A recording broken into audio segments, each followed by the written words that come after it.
नमस्कार, वणक्कम, सत श्री अकाल। आप में से कई मित्रों ने मुझे अनेक बार कहा है कि मैच खत्म होने के बाद प्रभु उसका रिव्यू भी कर दिया कीजिए। और आज चूंकि दो बड़े मैच थे, दो बड़े एलिमिनेटर थे, तो सूत्र रूप में, संक्षेप रूप में उनका रिव्यू करने की कोशिश करूंगा।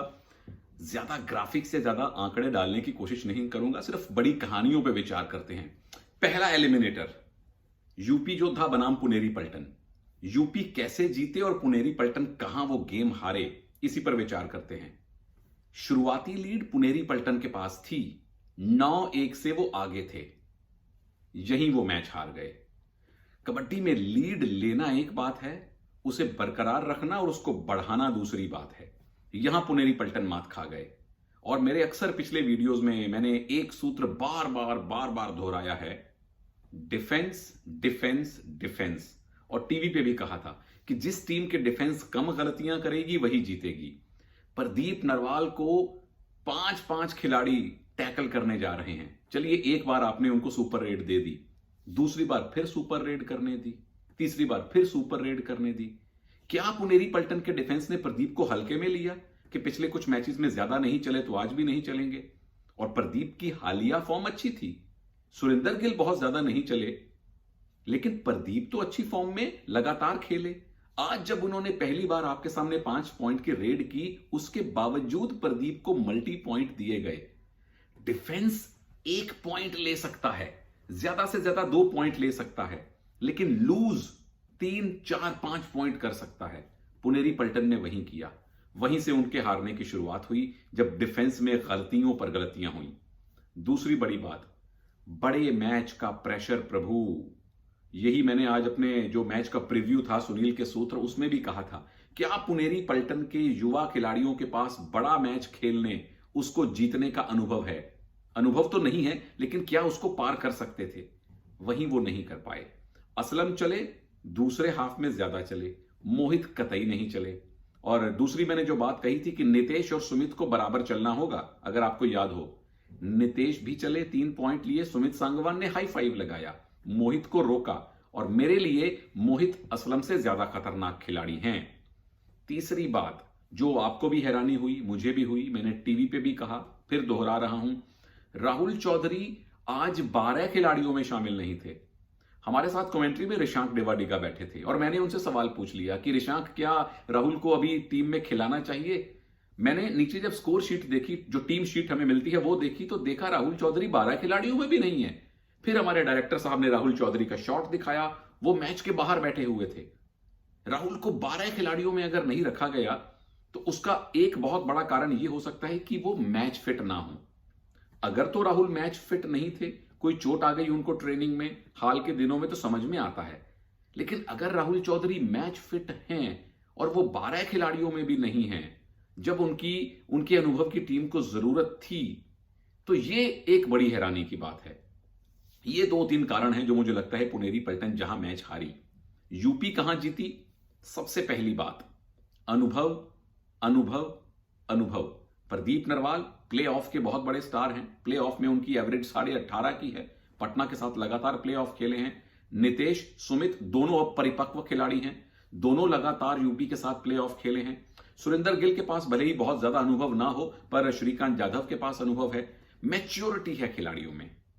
वो कमी पुनेरी पलटन में यहां दिखाई दी। और अगर आपको याद हो, अनूप भाई ने दूसरे हाफ में अपने कैप्टन नितिन तोमर को सब्स्टिट्यूट कर दिया था, क्योंकि उनको थर्ड रेडर चाहिए था। और जिस शिंदे भाई को उन्होंने टीम में डाला, उसने अच्छा परफॉर्म किया।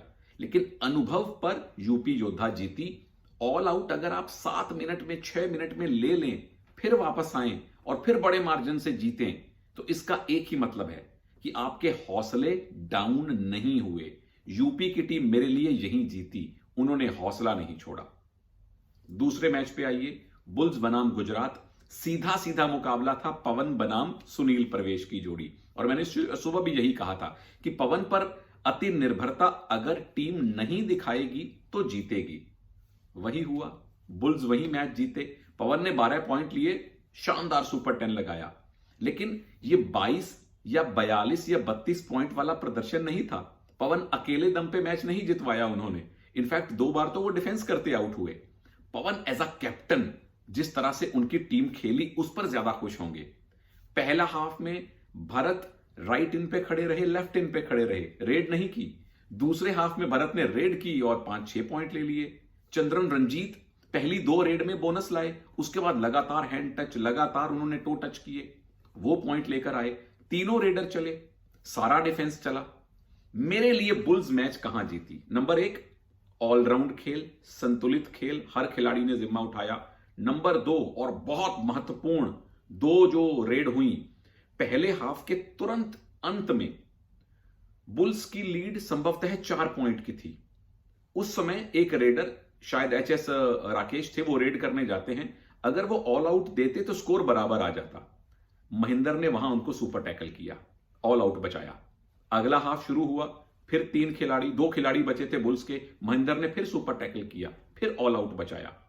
कहां बुल्स के 2 खिलाड़ी बचे थे, गुजरात के पास 7 खिलाड़ी थे। 2-3 मिनट में बुल्स के हो गए 6-7 खिलाड़ी, गुजरात के रह गए 2 खिलाड़ी। तो सही मायने में अगर सुपरस्टार आज के मैच में कोई थे तो वो महेंद्र सिंह थे, क्योंकि अगर वो ऑल आउट कंसीड कर लेते बुल्स तो मोमेंटम गुजरात को मिलता, लीड भी गुजरात को मिलती। पवन का सुपर 10, महेंद्र का हाई 5, अमन का, सौरभ नंदल का दोनों कॉर्नर्स का प्रदर्शन, 4 में से तीनों डिफेंडर्स का प्रदर्शन, तीनों रेडर्स का प्रदर्शन। तो पवन पर अति निर्भरता नहीं दिखाई बुल्स ने। जैसे पटना खेलती है, सारे खिलाड़ी खेले, बुल्स के सारे खिलाड़ी खेले, और ये उनकी जीत का बहुत बड़ा सूत्र आज रहा है। और उनके कोच रावत साहब खुद मुझे कई बार बता चुके हैं, जो टीम एक प्लेयर पे डिपेंड रहेगी वो आगे नहीं जाएगी, और उन्होंने आज वही किया। अकेले पवन पे निर्भर नहीं रहे। पवन ने कभी भरत को रेड में भेजा, कभी रंजीत को। बहुत ही शानदार संतुलित गेम। गुजरात ने गेम वहीं गवाया प्रभु, जो महेंद्र को 2 सुपर टैकल करने दिए। पहले हाफ के अंत में, दूसरे हाफ के शुरुआत में आपके पास 2 मौके थे बुल्स को ऑल आउट देने के, वो मौके गवा दिए। क्योंकि कहां विरोधी टीम की लीड है, कहां आप उनको ऑल आउट देके मोमेंटम पूरा अपनी तरफ खींच लेते हैं। बहुत बड़ा टर्निंग पॉइंट था मेरे लिए। दूसरी बात, गुजरात के रेडर फिर भी बुरा नहीं खेले। बुल्स के रेडर और गुजरात के रेडर लगभग एक जितने पॉइंट लाए। फासला आया डिफेंस में। बुल्स के पास डिफेंस में लगभग 15-16 पॉइंट थे, गुजरात के पास 5-6 पॉइंट थे।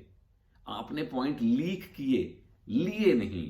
एडवांस टैकल, गिरीश अर्नैक, सुनील भी, प्रवेश भी, हादी तो टच खाते रह गए, हादी को तो सब्स्टिट्यूट करना पड़ा।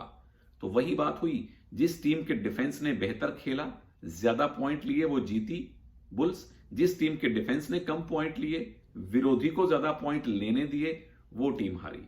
तो ये मेरे लिए इन दोनों एलिमिनेटर्स में जीत और हार के सूत्र थे जो हमने आज के मैचेस में देखे।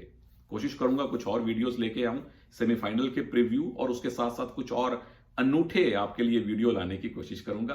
आपका प्यार बना रहे, कमेंट्स में इसी तरह से संवाद बना रहे, सजेशन अपने देते रहिए, आलोचना करते रहिए, वो भी बड़ी अच्छी लगती है।